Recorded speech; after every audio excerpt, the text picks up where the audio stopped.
because look, I just popped it in the chat and was ready to have it up here. I have so much about this eclipse. Like I've got scrolling pages of notes on this eclipse. I'm really, really, really excited for it. So I just want to tell them that before we started this earlier today, we had a call just about something completely different. And I was telling her, I was like, yeah, for the past, like, I mean, I don't know how long, like, I haven't even been looking at the charts before. Right. I haven't, not looking at the charts. I haven't even been listening to other astrologers talk about any of it. Which is great. Yeah. Just actualizing on spot. Yeah. This is all self-trust and fucking like divinely channeled. So it's going to be interesting to see what comes up. and the because I do still listen. I love looking at the things before. I like getting this is me. I like getting all my things in line. And for me, I always tend to get a phrase or a word. That's my big thing around moons. Like I'll get a phrase or a word when I like kind of shift through that energy. And are you ready for this phrase? This is so good. The world isn't waiting for you. Ooh. That is this moon. That is this eclipse cycle. The world is not waiting for you. I love that. Period. I am so excited. So, all of the details are right there. It will happen this eclipse, which let's call it the right thing. It is an Aries hybrid solar eclipse. Go ahead. Yeah. So we have to talk about, before we even talk about it, we have to talk about the elephant in the room. Aries solar eclipse. This is the second new moon of Aries season. Yes. This doesn't happen very often, guys. The last time that I recall this happening was Cancer season of 2020. And boy, wasn't that just a joy. And guess what? Pluto was also involved in that one. So we are back here again. Yeah. And what's interesting about this is like this shifts. I spoke about this last one, I think.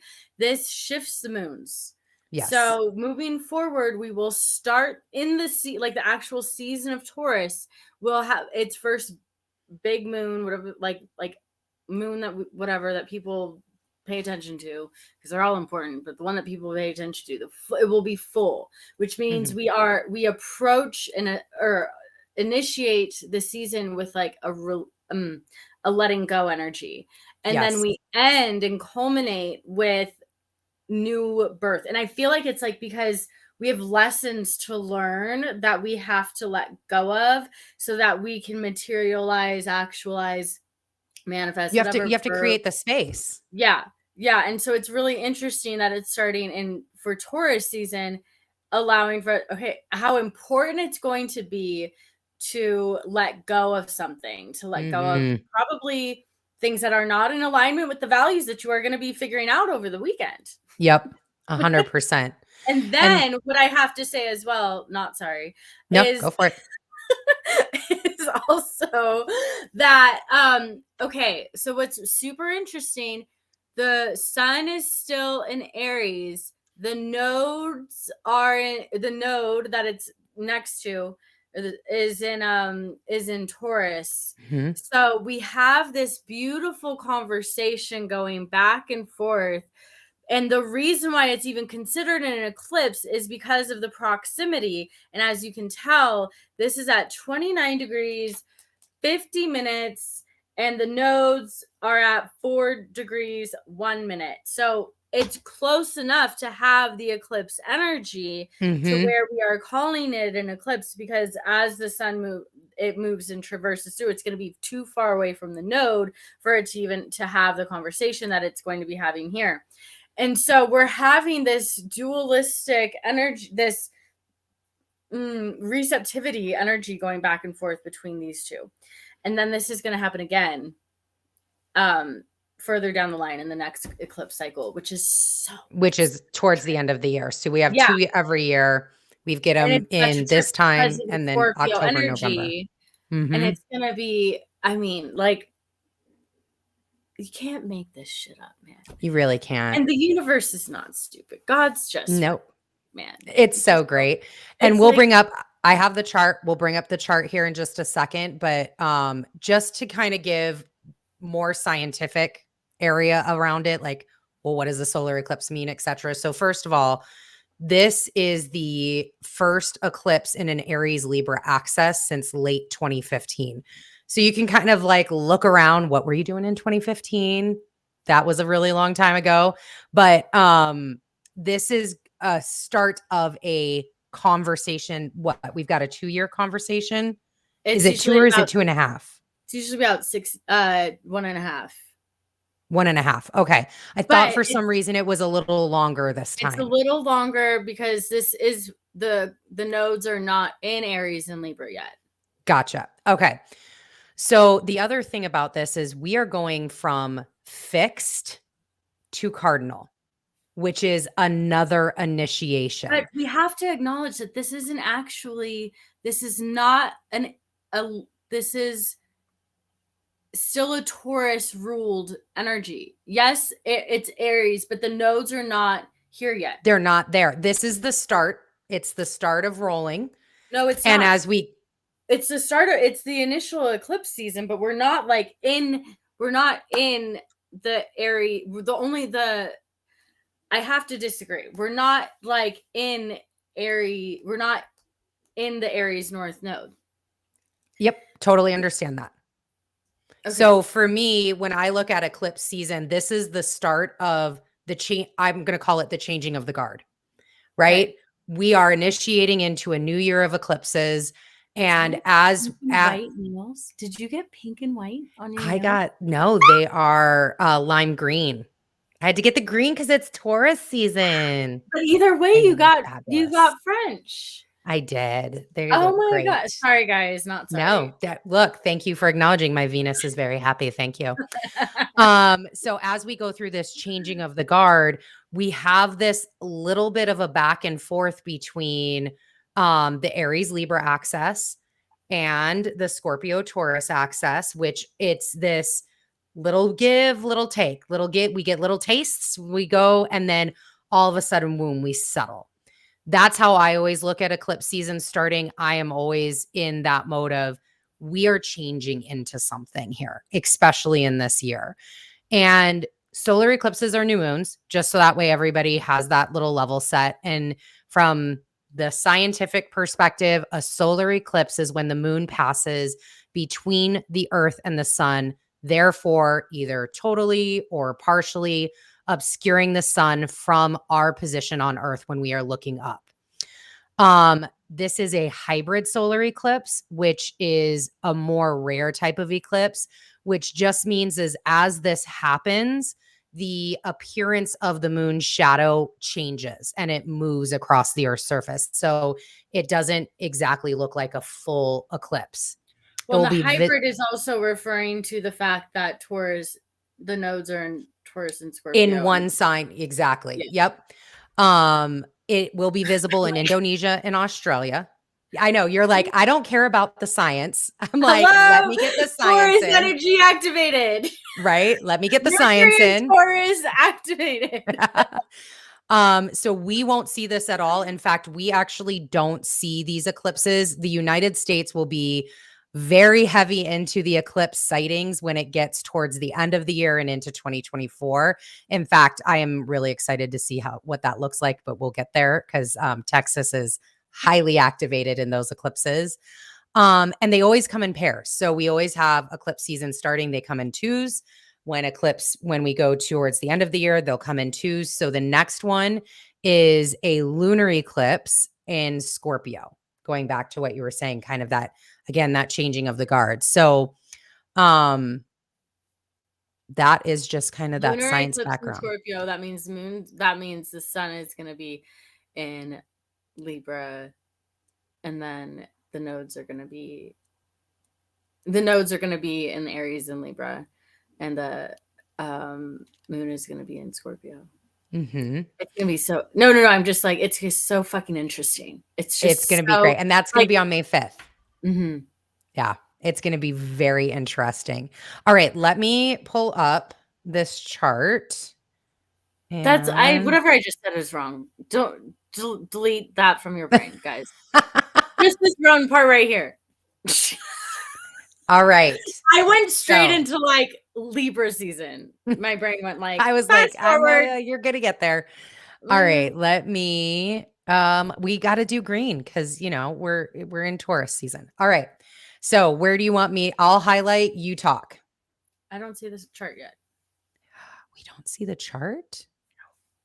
Oh, hold please while I consult my resources. Oh, because I need to show it on the stream.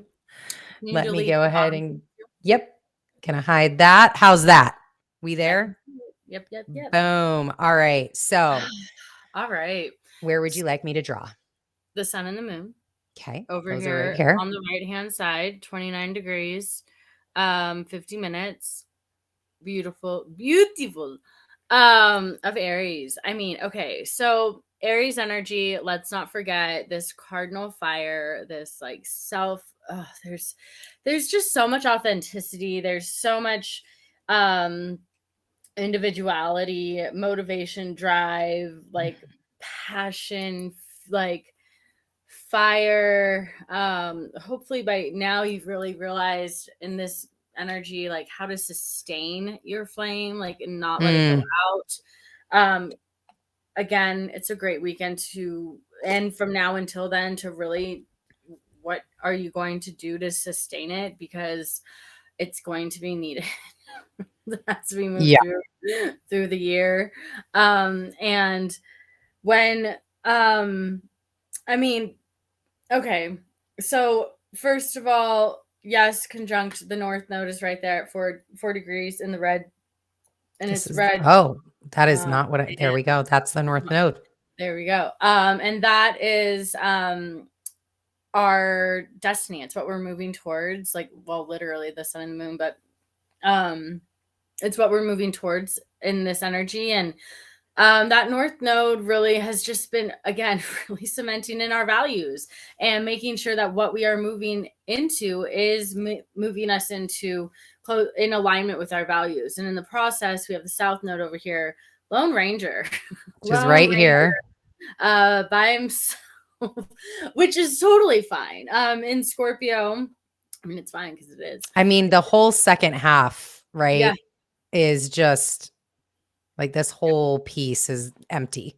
I mean, even like, I feel like, yeah, it's the second half, but I feel like it's just like more than that. It just is like, I mean, there's just a lot over here, like, and there's a massive focus on this part of your chart. So Aries and Taurus is really getting highlighted, and and this is Taurus right here. Yep. And so we have to look at Mars, because Mars is the ruler, and he's still over here in Cancer having a great time moving through it literally. And what else is very prevalent with Mars and Cancer is it will be showing you, if it hasn't already, and I'm sure it already has, your mother wounds, your inner child wounds that are likely activated, because he's literally moving through the waters, and as he's trudging through, and then as he's swimming through, it's having things stir up. And the Cancerian energy does have to do with our mothers, our ancestors, our roots, and really like home. So how can you bring yourself back home? Because like, how can you give yourself the apology that you're seeking from your mother? That's likely never going to happen. Like, and that could be for a few different reasons. I feel there's the message of like, but of death in this energy as well. And I feel like it's even like the death of the you, because like this final like culmination, 29 degrees, guys, of a sign, massive. And this is a death before the new can come into existence. And we have Pluto here at 0 degrees of Scorpio. Aquarius. Yeah, we timeline jumped. And this is Aquarius right here. And he's over here squaring the sun and the moon. And he's having this Nice. He's Thanks. having this like applied pressure Yeah. of, and I want to give Pluto some credit because we give him such a bad rap of like this. Yes, he's very fucking serious, but whatever conversation that he's having, and as you can see, he's having one with the sun and the moon in the north node and also the south node. It's for your highest and greatest good. If you're Right. feeling the pressure, you're anchored into it. It's for your highest and greatest good because of where what he wants you to do. He knows your soul's full potential. He moves so slowly that he is like, I know where you can go because I know why you're here. Like Mm-hmm. this is why I feel like he's the reminder of the slow, steady wins the race. It's about the journey, not the destination. And so that's why he fucking is basically, I feel like he's in his shadow, like Doing the work. no, I feel like He's he's never not in his shadow. I think I had that mm, revelation at some point because of like he's 6 months retrograde, and then by the time he moves out of the shadow, he's now in the shadow of the next retrograde. So he's never not traversing the shadow. And so he's always doing the work. He's always integrating. He's always what more is there here to do? But here's the thing with that. If you're always looking for more to do, there's always going to be more to do.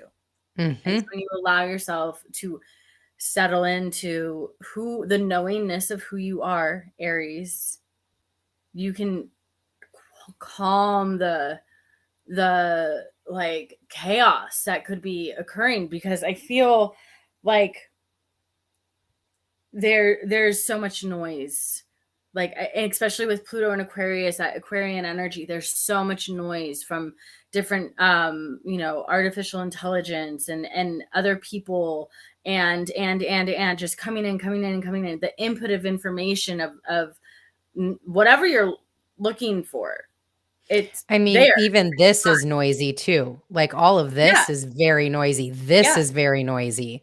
So Mhm. there's a lot of noise in every aspect right now. Yeah. Um okay, what do you have to say about that? And then we I can have keep going. yeah. So I've got first off in Aries, this is the sun's exaltation. So having another new moon here, the sun is exalted at its highest and best. And yes, Mars is the ruler, but what I think is really interesting, and depending again how you look at astrology and whether you're just like straight in modern times or if you still use some of the old rulership, Mars is not only the ruler of this eclipse, he's the ruler of the next one as well. So Mars is the traditional ruler of Scorpio, although in modern astrology Pluto now owns that has that ownership. um However, again, it Mars was ruling for a very long time, this sign. So there's still something there. And he will still be in Cancer. Mhm. So this Mars in Cancer, going through everything that you said, especially with Pluto, then activating that scorpionic energy, that digging energy, activating into the next one.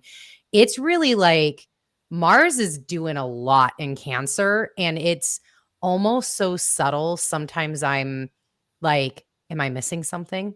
Like I'm so happy to be free of Mars in Gemini, where I'm like, okay, but I can't lose focus, right? Like I need to still listen because this is our spiritual activation. You've been saying that for a month now, right? Like Mars in Cancer can really help us activate that emotionally strong warrior energy. And how do we sit as things change? How do we empathize with others? How do we again go through our shadow work process and own that and take action towards it? And Yeah. then what's really interesting is this is again, I'm going to go back to that changing of the guards with the Taurus, Scorpio versus Aries and Libra access. And this square to Pluto, it's almost, again, there's this opening, but it's all of the things that happen after this opening that this eclipse, this first round of eclipse, this is just like the prelude like the initial prologue of a story, like you haven't even gotten into the fucking book yet. Yeah. You're 22 pages deep and like fully immersed in a book. I know I have books that are like that, and you haven't even hit fucking chapter 1. Right.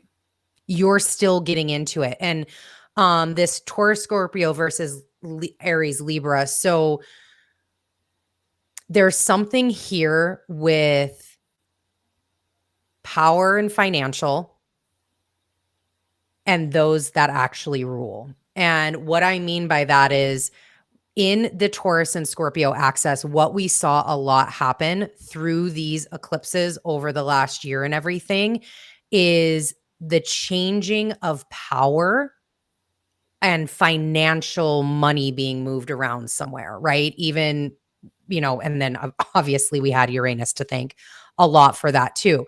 Like in our last eclipse season with the full nodes having them fully be in Taurus and Scorpio, Kanye West, right? How much money did he lose through that process, through that eclipse season? Elon buying Twitter.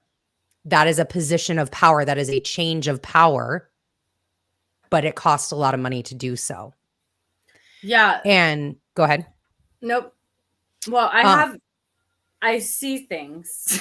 Yes. I want to talk about, but I don't know if you're done. And I'm. The last thing that I'll go with that, and then let's get into it, is going into this Aries Libra, which is not necessarily around power shifting, but like actual rulership, because that, like, when you look at that Aries energy, that's rulership, right? People who are in positions of power that rule, whatever you want to call that term, over others. And this has significant implications. Like this moon is, and this whole configuration, lighting up Joe Biden's chart, lighting it up.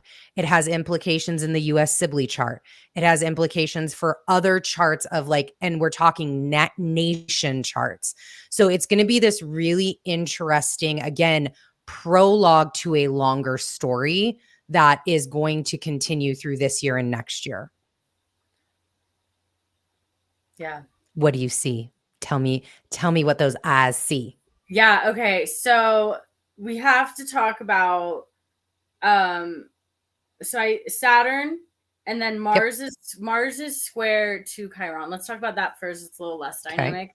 Mars is square to Chiron. Chiron's at 16 degrees of Aries, and Mars is over there at 13 degrees. And isn't it so funny how we go over it exactly the same every time? I do that. So this is, it's not exact just yet. It's forming, and as this is happening, like this moon is going to show us how our healing, like, I mean, you're like that mother wound that you are avoiding, that part of you that you are avoiding, seeing fully, because Mars is also sextiling the North Node, and that sextile to the North Node is,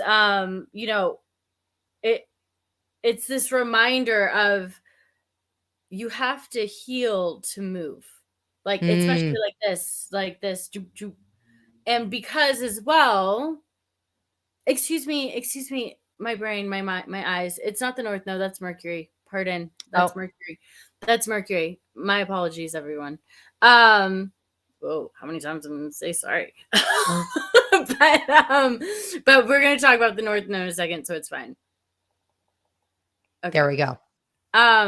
So this is a conversation that needs to be had in order to heal through your shit. Because, and it could be a conversation with yourself.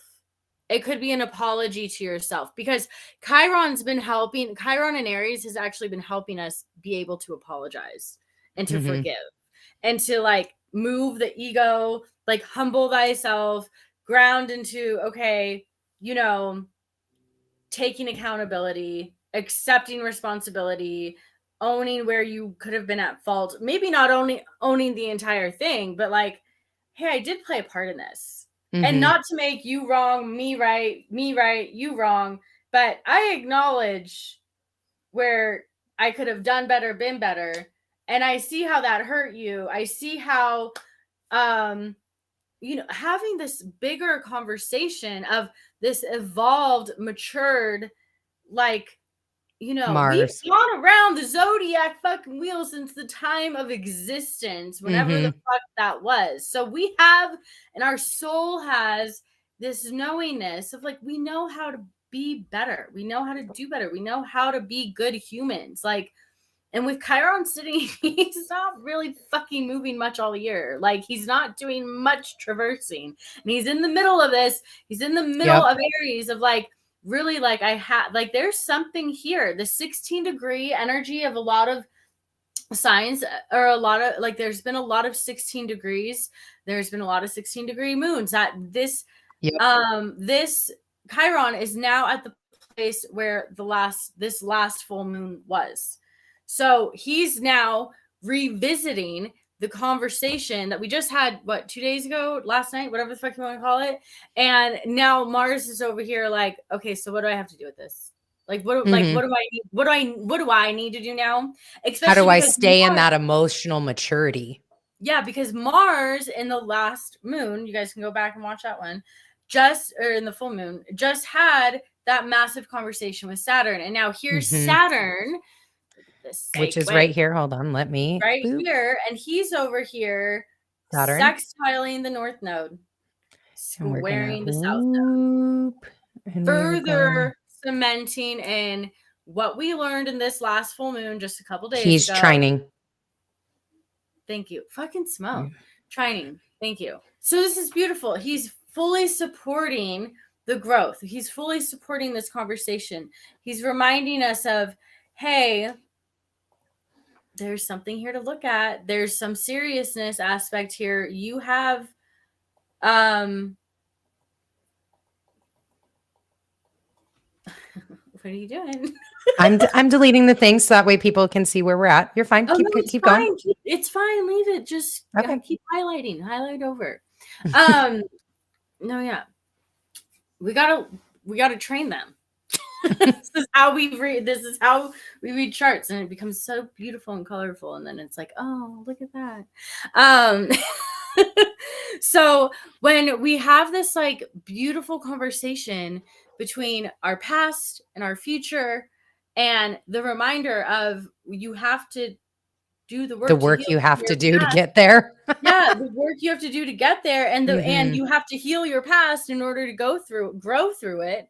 Like, it might be uncomfortable, but so is change. So is so is growth. And so it's this growing pain energy that which is interesting because it's a new moon. We think of new moons of like really exciting and like, or just I'm gonna plant seeds. And yes, I don't know. I'm getting a release. I'm getting a letting go energy here. Like, I'm getting, yes, plant, but like also deem what you need to be essential to carry into Taurus season, because it's the same. It's like fucking 10 minutes out. It's like just a little bit after. Yeah. And there's this, I kept getting, what it was. Saturn was squaring Mars in the no, they were trining too. So now he's having the trine carrying over from the trine that he had with Mars in this last one. And now he's like, okay, now let me have a conversation with these fuckers. Let's past talk and future. Let's go. Yeah, like, okay, now here we're at. And now he's like, okay, so are you gonna make the moves to make him move? Like, yeah. Is he ready? Well, and that's really like, for me, this is where this phrase for me came from. The world isn't waiting for you, because again, yes, this is typically the time to plant. It's the time to manifest, but there's a shift and a change happening. And the world, these nodes are not fucking waiting for you to figure it out anymore. So it's, how is yourself shifting and changing? And it's like this simultaneous letting go I have another and thing. taking action. Yeah. Going Oh yeah. forward and then move, and then like sitting and moving. Mm-hmm.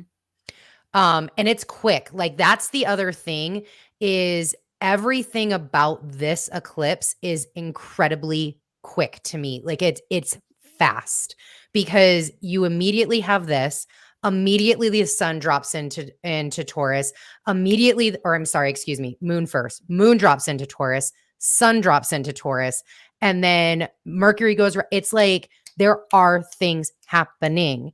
And it's almost like our timelines are kind of moving up a little bit. They're getting a little more like pushed forward, They're and splitting. they could be splitting. And I always look at timelines and like leveling up as like escalators are, and I saw this as a train, right? Where you're like on a platform getting ready for the train. The world ain't wait, the train is not fucking waiting for you. Right. It doesn't, it's not waiting for you. It has a timeline to keep. Speaking of Mercury, in Taurus and trains, this is probably why it came through, but it doesn't have time to wait for you. It is on its own schedule.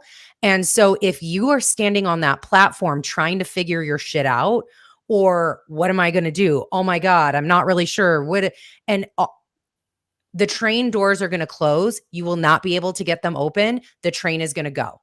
Now, that doesn't mean that another train isn't coming. Another train's going to come, but you are now going to have to wait. Mm-hmm.